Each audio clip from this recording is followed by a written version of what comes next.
Masabi natin ang elegant na shopping center and gourmet shops. Talaga naman mapapawawa kayo sa mga pagkain dito because sobrang dami, sobrang unique. Itong kahit na lang itong Krispy Kreme, parang iba ho yung ano na rito, no? Ito yung aking lovely wife, Pam, si Mia Cosme. Okay, gising-gising ho ito sa kanyang mga orders. Okay.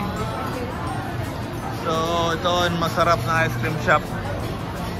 $0.20 later kakain tayo dyan. So, hindi naman siya kamahalan, hindi rin siya kamurahan. Okay. So, marami rin magagandang girls dito. Maraming naka pek shorts. Okay. And maraming pang tourists. So ito po yung gourmet eats. You know what a gourmet is? Gourmet is that is eating, no? You live life to eat delicious foods. Yeah. So nabubuhay sila para kumain lang. Yan po yung mga gourmet. So papasok ko tayo ngayon dito sa gourmet eats. Papakita ko sa inyo, no? How impressive, no? Ito na lang pong mga kainan dito. Restaurants, ganun po mga sinaserve na food na sabi kong unique. Okay, ito kalamansi. Wala kung kalamansi ito o yung what do you call that? Yan o, tignan nyo naman. Okay, suman niya, meron tas Pilipinas niya. Pero ito kakaibang klaseng mga ano to, dishes. Yes, fried taro, Swedish corn. Okay. So, ito po, yun ang fast food. So, wala ko rito ano. Wala rito yung mga McDonald's na ano. Oh, wow!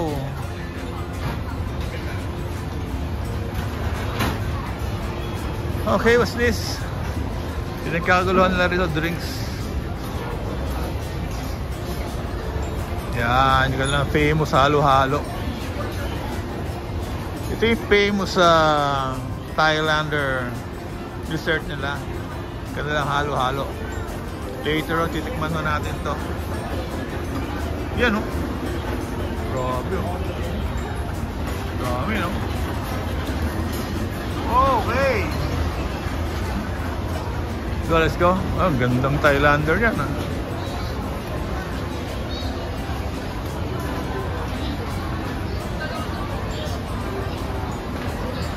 Today is ano no? 12:30. So,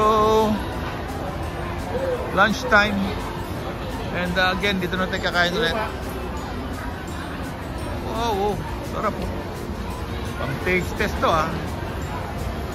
Iban nga natin to. What?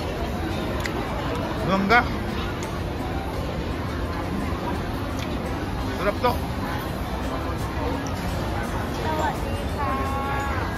Minaw. What's this? Salad, oh. 18 baht.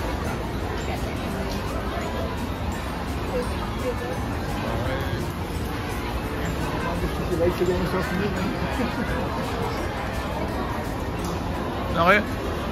Kahapon, ito po yung kumain tayo ng ano, chicken rice. Medyo matigas na yung kanin. So, bagsak. Bagsak. They serve ano, no? Parang ano na. Hindi fresh yung rice. So, yeah po. Magandang presentation, but bumagsak kahapon. What's this? Ito, palaman.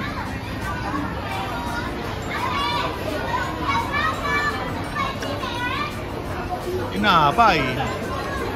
Tinapay. Taboy, meron tayo sa Pilipinas niyan. 9 inches fried banana. Grabe, haba ng banana dito, 9 inches. Okay, sa pasawa natin, mawala na. Okay, today we try, no? This 9-inch banana with ice cream. Okay. So, let's try na ito yung tanghalian natin ngayon. Yes. Tanghalian natin for today. Okay. So, this one. This one? Yeah. Chocolate.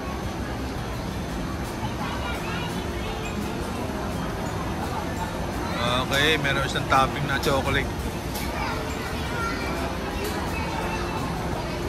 That's it. Okay, that's $139. Okay, it's a 9-inch banana fried. Okay, let's go.